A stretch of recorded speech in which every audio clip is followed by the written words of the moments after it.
In the book of medicine, generally, you begin with on a section of ethics. It will start with Hippocratic Oath. Hippocrates of Kos is an island where he was a very, very pronounced doctor. He used the technique of observation, interpretation, diagnosis, more or less very close to our way of approaching the illness. And he was the least superstitious among all. And that time was around 2,600 years ago, or even earlier than Buddha. Hippocrates wrote a very long book which is called the Corpus Hippocraticus. And in the beginning of it, it was written Hippocratic Oath. It's the oath that all the students under him have to take before the practice of medicine. And the first rule that he said is do no harm. That is the first rule, do no harm. It becomes the first basic that all doctors have to learn. First, do no harm.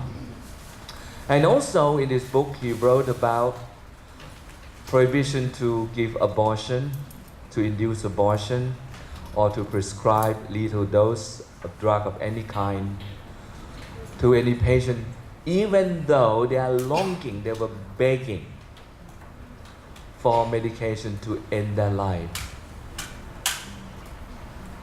So from Hippocratic time to now, the rule, the oath that laid down by Hippocrates still remain the backbone of the practice of medicine until now, to our time. But modern ethicists who believe in rights, modern duty, start to challenge this oath and say that it is too old and it is too outdated because we should have right to die. And when we want to die, the doctors should comply to our need and honor our death with dignity. So that is the fighting which is going on in many countries in the West, Switzerland, the Netherlands, for instance. They allowed it. Some part of the United States, the Oregon, Washington State, they allow physician-assisted suicide, which means the doctor doesn't put the lethal drugs into the syringe by his own hands, but he prescribes the drugs to the patient. So the patient have the drugs and can take it. It's a cocktail of medication, and once taken, the clock is ticking. So, but doctor alone cannot do that. There has to be a team of doctors who diagnose and who analyze that the patient really need the medication or would like to end his or her life in that way, in a very, very solemn manner. So it's not done superficial or as a routine. Now, Hippocratic Oath has given the status of medicine as profession in the West. And in most society around the world, doctors have a higher status than normal people. Then with science, development of science 500 years ago, the practice of medicine incorporated into itself scientific methodology, and doctors consider themselves scientists. And in order to be a doctor, you need a basic degree in science. And things have to be proven, things have to be tested, things have to be scaled and documented and published. And then you accept it as a conventional form of treatment, the gold standard. So we have gold standard of treatment. So when you talk to doctors, if you have this disease, discuss with the doctor whether you are receiving the gold standard or not. Then, in order to discover new medication, new way of drugs, they no longer depend on recipes from the past, but have to be tested, and pharmaceutical company really depend on medication, on drug trial. Now, this is the outcome. After the Second World War, judges in Nuremberg is a city in Germany, they found a group of doctors, they call Nazi doctors. They work on people, normal subjects, children even. And they inject them with lethal drugs, trying to find out how long a person can survive the cold in icy water. Because when a German pilot is shot down in the Atlantic Ocean, they want to know how long this person can survive. So they put a Jew into icy water and count the time, how long his heart going to beat. And they try with some medication. For example, phenol. Phenol is an antiseptic, the first one discovered by scientists. But phenol is used for killing germs, for watching germs, disinfection. Joseph Lister found it. But the German Nazis want to know how people die of phenol. So they inject phenol intravenously into children.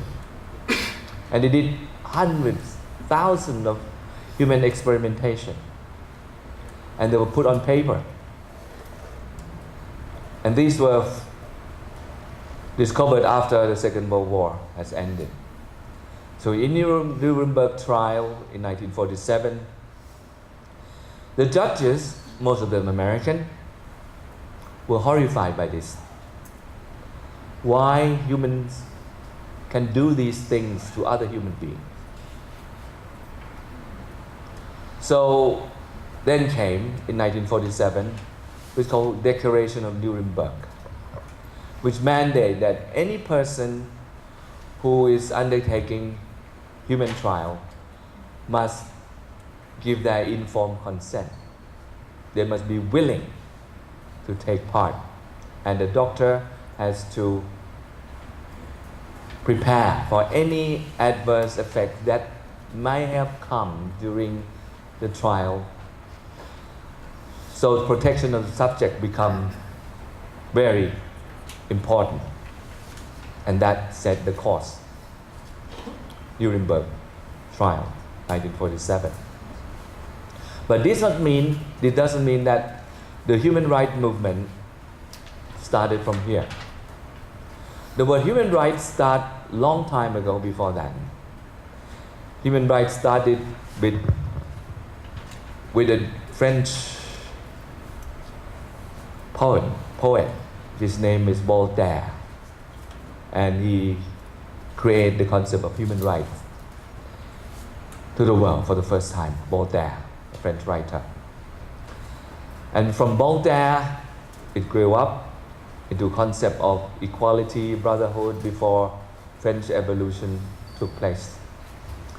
Now, with this Nuremberg, the judges in America was horrified, so they made this kind of declaration the Nuremberg trial and Nuremberg Declaration. But believe it or not, America is a very great, very big country. It did everything as a policeman, inspecting the whole world. But believe it or not, in his backyard,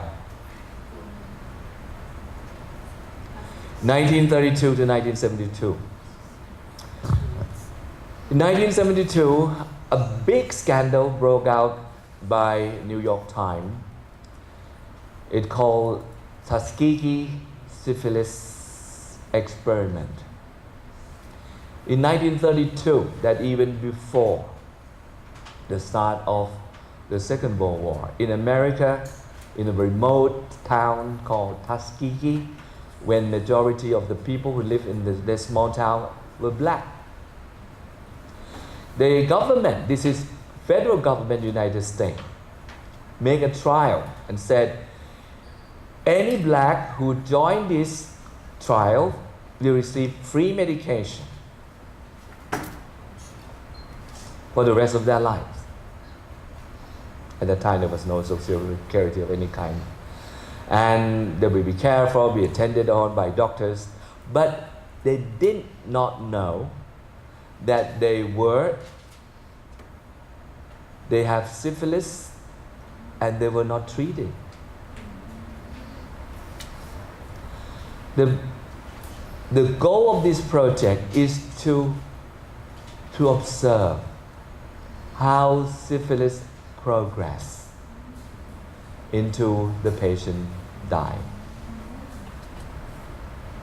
Throughout this project, the subject never received antibiotic, penicillin or others. All that they received were called placebo.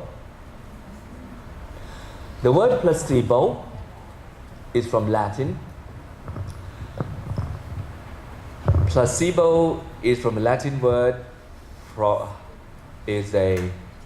from what you call future indicative, placebo in present indicative form. Placebo means I will please you. So the medication that a doctor gives to the patient just to please the patient, make them happy. That is called placebo. In Thai we call ya long. So placebo is used in this trial in Tuskegee syphilis trial. Hundreds of people, hundreds of black men and women who were deluded that they were taken care of by the federal government, they received free treatment. All of them didn't receive anything and they die in mystery. They have seizure, they have aneurysm, they have troubles of anything because the government have this. And the man who exposed this, the whistleblower, was a black. He was a black. And then he came and he saw this, so he blew it up. He sent to New York Times and became a big scandal. Very big. It was not until 1990 with President Clinton formally apologized to the people who were victims to this crime, to this trial. This is America, the policeman of the world. Are they better than the Nazi? And it was published. So there was a big public outcry in the media. Why we are like this? Are we democratic? Do we respect human rights? The answer is no, they don't. But they have to pretend. So what they did was the Congress then passed a law, mandate that any human trial require IRB, independent review board, institutional review board, to overlook that there is any mistake, any miscarriage of justice in the care of subjects who participate in human trial. And apart from that, they set up a committee to overlook that. And also, they asked for national conventions that led to a summary that became the principles of medical ethics. It's called the Belmont Report. There are 3 principles in the Belmont Report. One is respect to autonomy. Autonomy means I respect you as a person. You have the right to join, to agree, to participate with this project, or you can refuse. But I have to respect your individuality. I have the right as a scientist to protect your confidentiality. No information that identifiable to you will be revealed or leaked to any person outside of the trial. And then the second is benefit and risk ratio. That the trial has to bring more benefit to the subject, not expose them to greater risk. So, and the third one is justice. Justice here is a principle that you have to abide by. I cannot do this experiment because of my curiosity alone, but because it will be the good of the public. There will be new body of knowledge re-established, or there will be greater good. And also, I have to be fairly funded by government, pharmaceutical company that have no conflict of interest with me. If a doctor is doing a research, but it's financed by a pharmaceutical company, and he receives salary of the pharmaceutical company, and he is a shareholder of the pharmaceutical company, that is against the principle of justice. There is a conflict of interest there. So the IRB or the ethics committee will overlook this review and then correct or prohibit the trial. And the trial has to be monitored. If it has more risk, then the subject must be closely monitored. And a special committee has to be set and has to review any serious adverse effect that happened to the subject. Injury, death, or any effect that is out of expectation of the scientists must be reported. And then they have to publish it as fast as they could.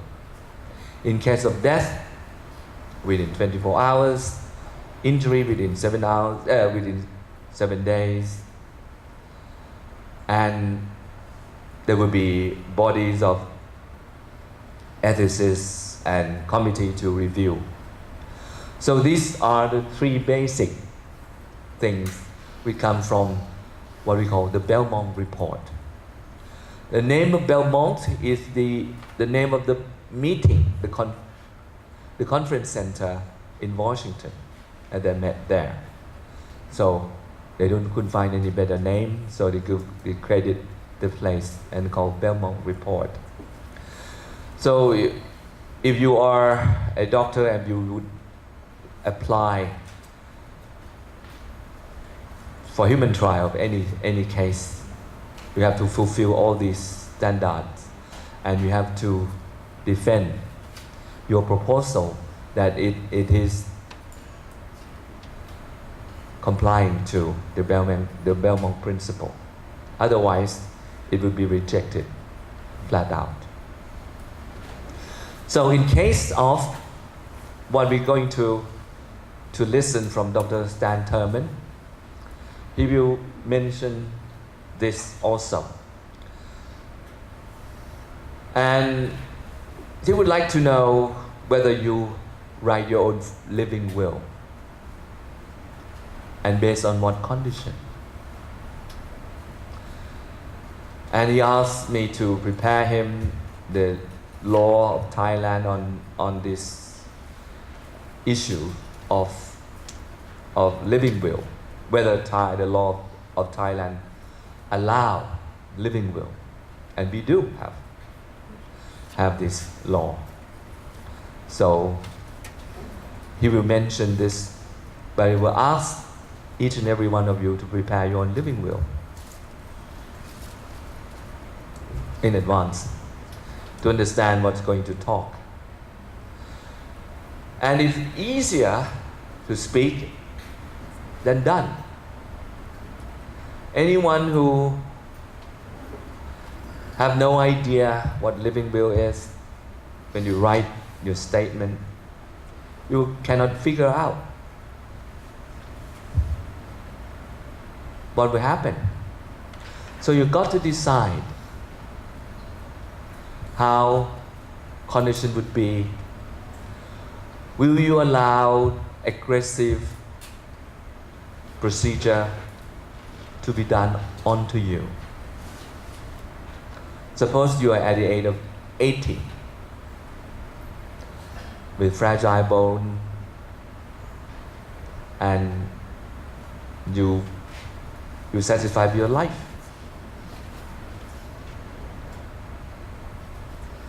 Would you allow CPR or no CPR?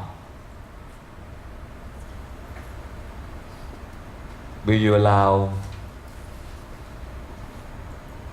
food or drinks?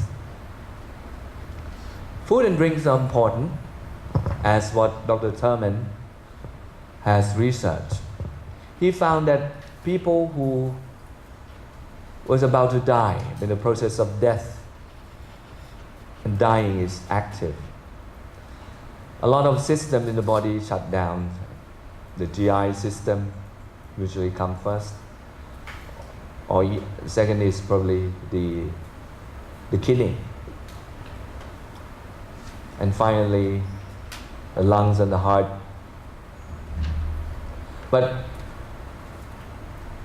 usually people are not hungry, and dying people usually they don't ask for food, but it's the caregiver that take care of them are very worried. The patient haven't taken any meal, haven't eaten anything, haven't drunk any water, and come and press the nurse and the doctor to do something to feed the patient. And most of the time the doctor comply, the nurse comply by intubating a small empty tube into the stomach.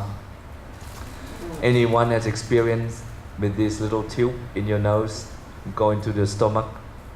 You have, Garrett? What do you feel? I'm afraid to say it came out of my mouth immediately. Okay. Vomited it. All right. Who else have it? Yeah, how do you feel? You feel good? Nothing to eat. And when they put through your nose, how do you feel? There's some tears. And when the doctors are young and inexperienced, they didn't put lubricants on it, and that is terrible. When I was a medical student, I have to volunteer to be subject in every lesson, every trial, because I try to avoid killing animals. To avoid killing animals, I have to compensate by doing something else for the group. So I volunteer in everything that sometimes invasive, and have to swallow up this tube, and it was very painful and not a good feeling at all. So being fed with this liquid diet, you allow it. And what we discovered was that when the person is starving, no food, no water, the metabolism will be reversed. Like a man get lost in the desert, no water to drink, no food to take. A lot of anabolism, catabolism take place in the body, and the blood will turn acid. More acidosis, more ketone is produced in the blood. The result of ketosis is euphoria. Euphoria means good mood. So the person become lighted body, good mood, ready to laugh, look at the world in a bright way, no depression, no fear. So the nature has prepared us at the very last moment, when we are starving, when there is no food, no water, the pathway leads to acidosis and leads to peaceful death. That is a natural pathway. What Dr. Thurman tried to do is to make his option a choice, that the patient voluntarily choose not to take food nor drink.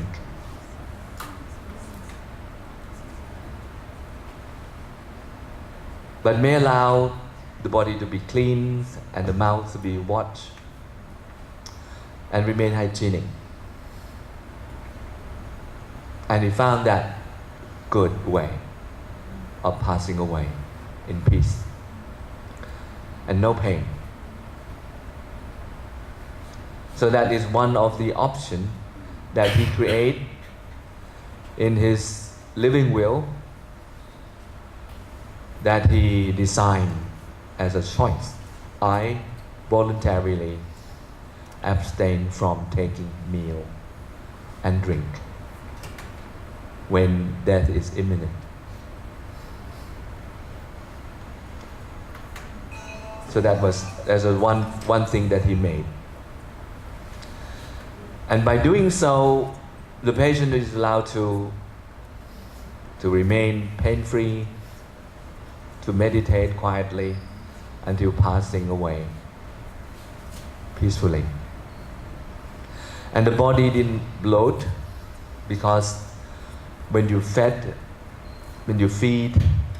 the patient a lot of food material, when the body is dead, the bacteria in the stomach start to work, and a lot of gas produced, so it's not a good look, and the skin look dark.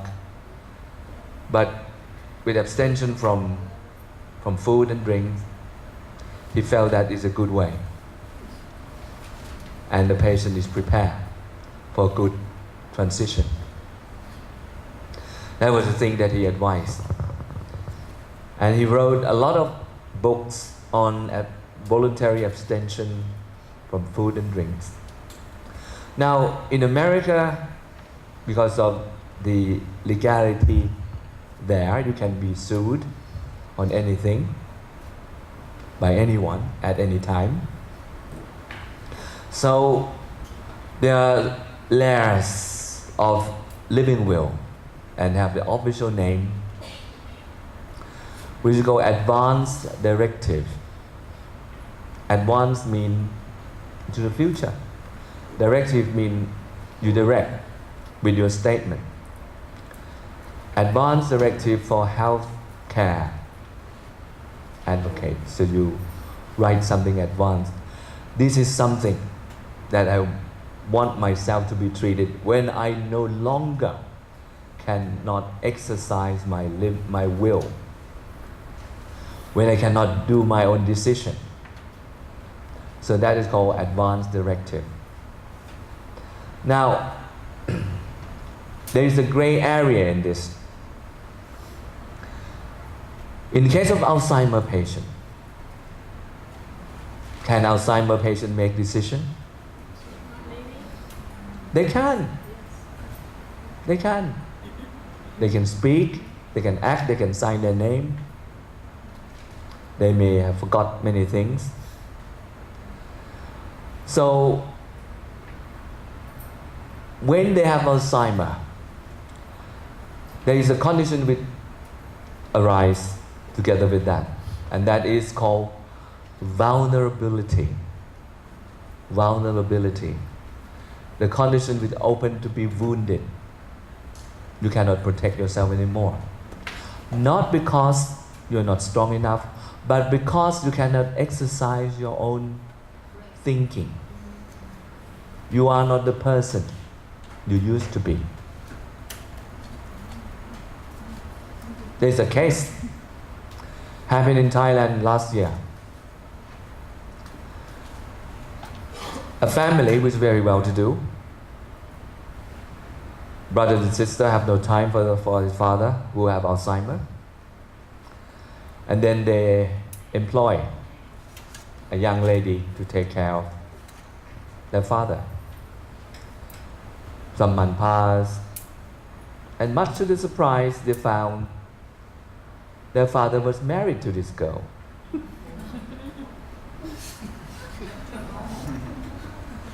Legally. Registered with the office as husband and wife. So,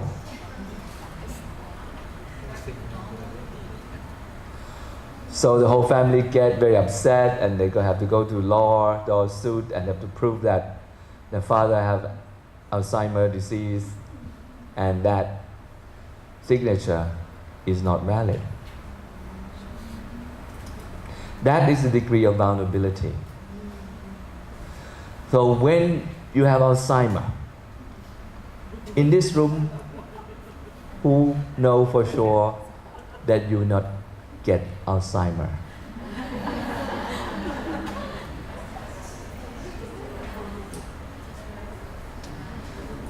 Who can say, I will never get Alzheimer in the future? So, in a family that is known to have Alzheimer, there is another document. You have to write that down when you are sober and you can make your own radical decision. And that is called healthcare proxy. It is the durable power of the attorney that entitles someone to decide for you. It's called durable power of the attorney. But it has nothing to do with the attorney. It has to do with yourself and your concern that in the future you may suffer from Alzheimer's disease or dementia of any kind. And you want to release yourself from the vulnerability. Not like this case of this Alzheimer man with a young girl. He might not even know he was married. Or he didn't know the girl. Even didn't recognize his children. Or never remember his account number. But the girl had been taking a lot of money from him because he was a wife. So this is a real case. So this is the durable power of attorney of healthcare for healthcare advocate is another part which you have to think. And what about to happen when you reach certain maturity, certain age. Because aging is maturity also. It's not about decay, it's about mature. You become more mature. So, what will happen when you reach certain maturity and you then would like to not to suffer from any aggressive means to prolong your life?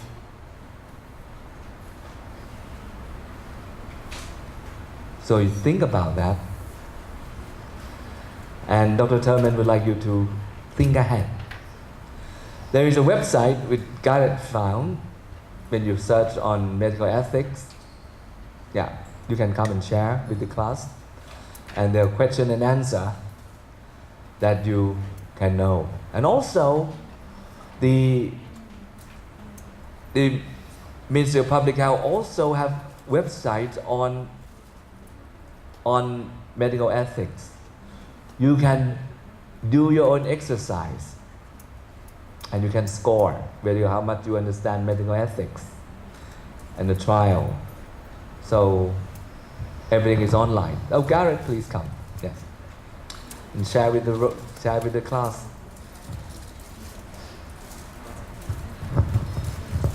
Hello, yes, I was just doing my homework last night and I came across the Medical Council in the UK, which oversee medical research and doctors' practice. The website is GMC, the General Medical Council, gmc-uk.org.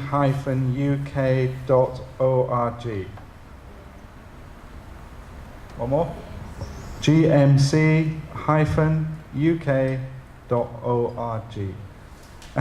And they have a page there which is called GMP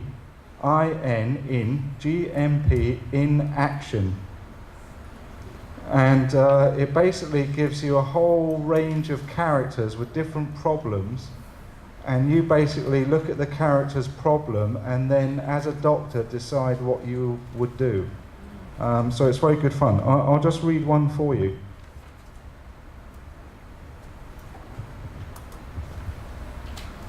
Okay, so introduction. Katie is a 20-year-old university student who's been going out night clubbing a lot.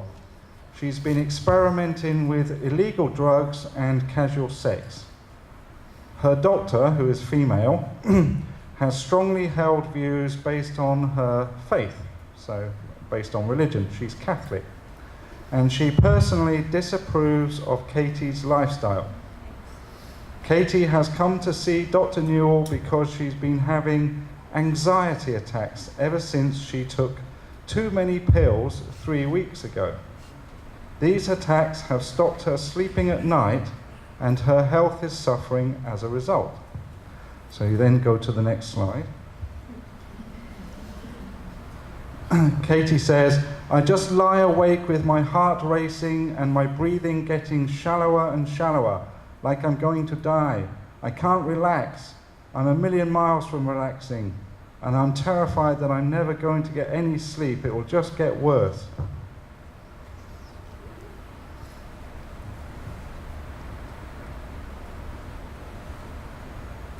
I'll cut it short a little bit.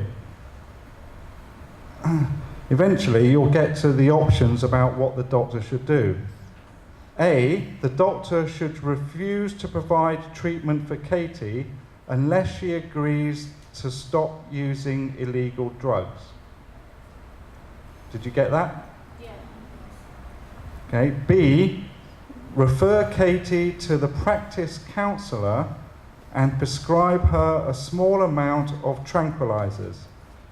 Stress that she must avoid alcohol and illegal drugs as there could be a dangerous interaction.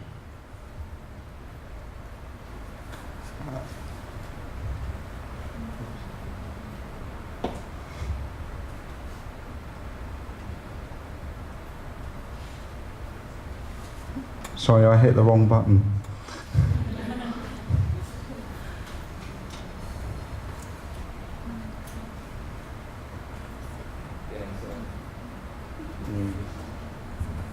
trying to get there.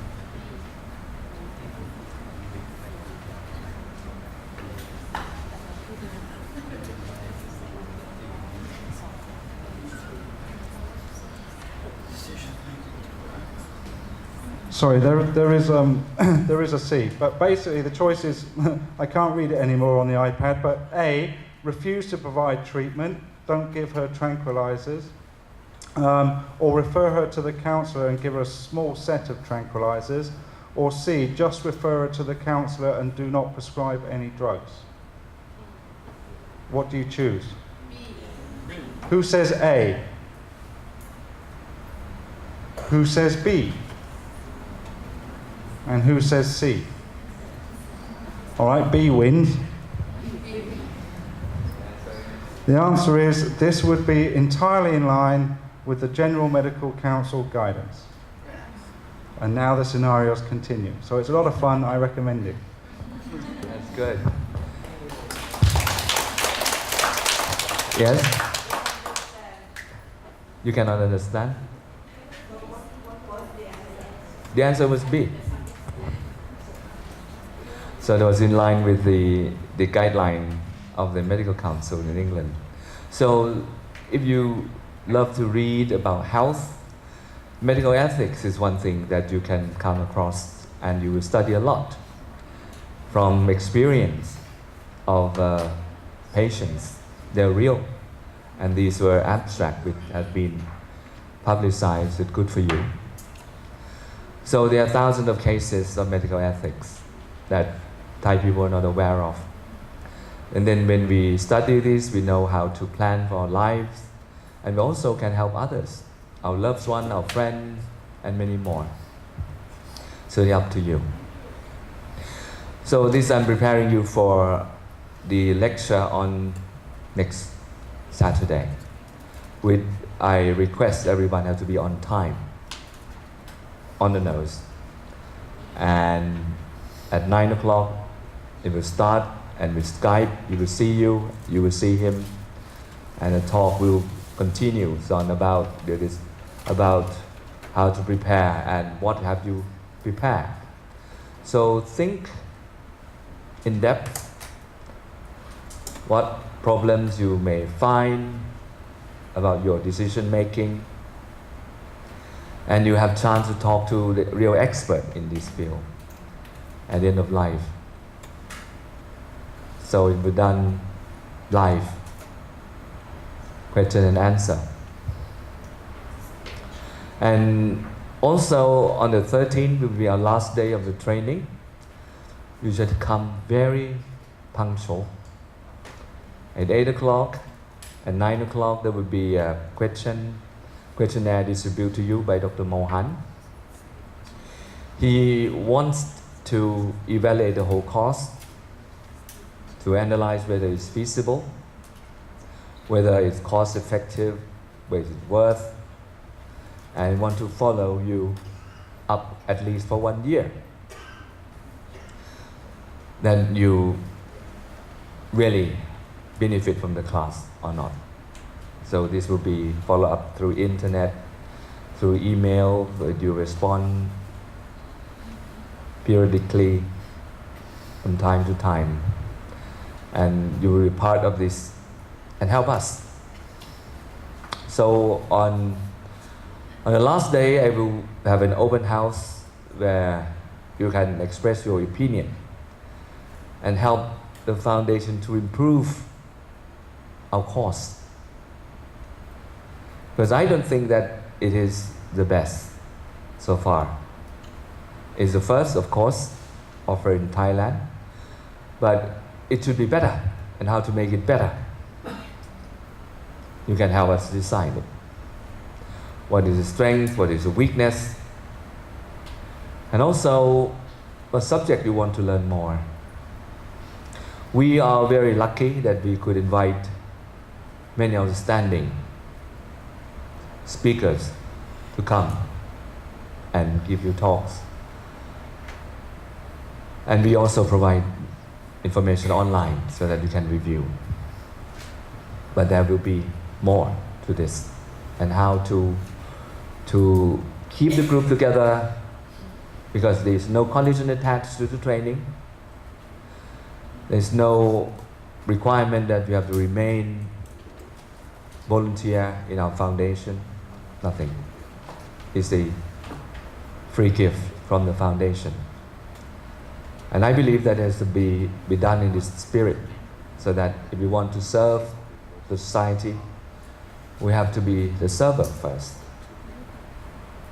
Otherwise, the spirit will be dead. But problems also arise with generosity. How can we have people remain committed throughout the course? That is the problem that we have. That remain committed throughout the course. That's all. That was our concern. And next challenge will be how to maintain activities. If you like to serve society, what is the best way to do it? And we are International Volunteers Group. No one has piloted this project. You are the pioneer. So, next week, give me the answer. Have a good week. Thank you.